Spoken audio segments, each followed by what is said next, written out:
It's really important for us to have unique identifiers in our data sets for a number of reasons. One of those could be when we want to join our data to other data sources. It's really important to have those unique identifiers so that duplication doesn't occur. And so that's what we're trying to create today in this challenge. So if we take a look at the data we're working with, we have 5 fields here. We've got our order numbers, our customers, and then 3 fields that contain order dates.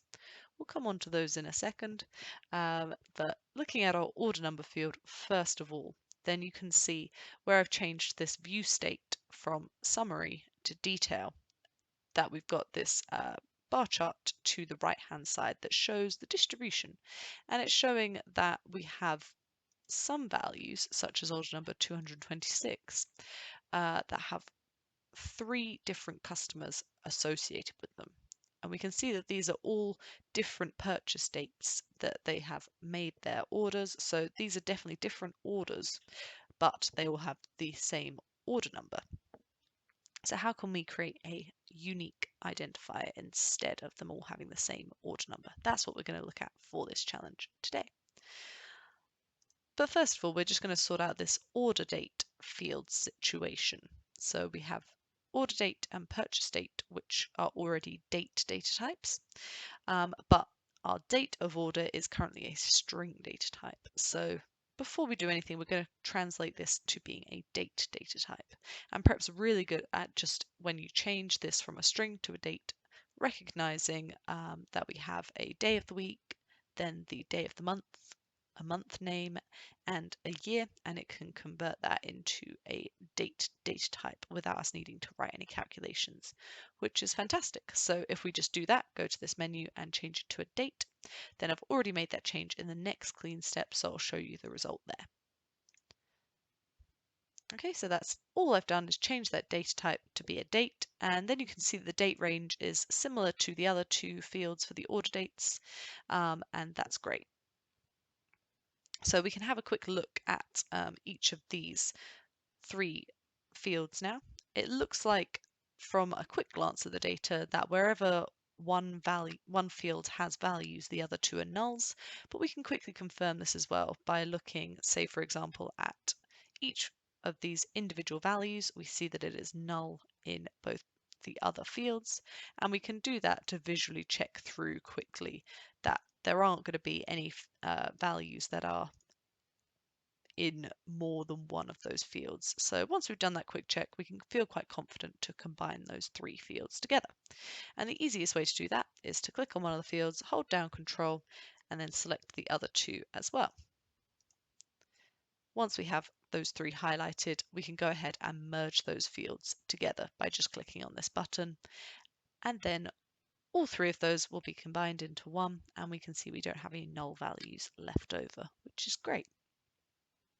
Okay, on to creating our order ID now. So in order to create our order ID, we want to extract the initials from our customer field, and then we want to combine it with our order number.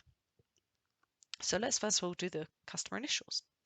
So the way that I thought about doing this was to separate the customer field into 2 fields, so first name and last name. So I went to my customer field and went to split values, and I did a custom split on the space, separating off all of those fields. So I would press split, but I've already done that here. So I'll just go back and show you those changes. So there we go. I now have my first name and my second name. So to create those initials, I just need to write a quick calculated field where I take the first left value of my customer split 1 and my first left value of my customer split 2, and I concatenate those together. So stick them together with a plus sign.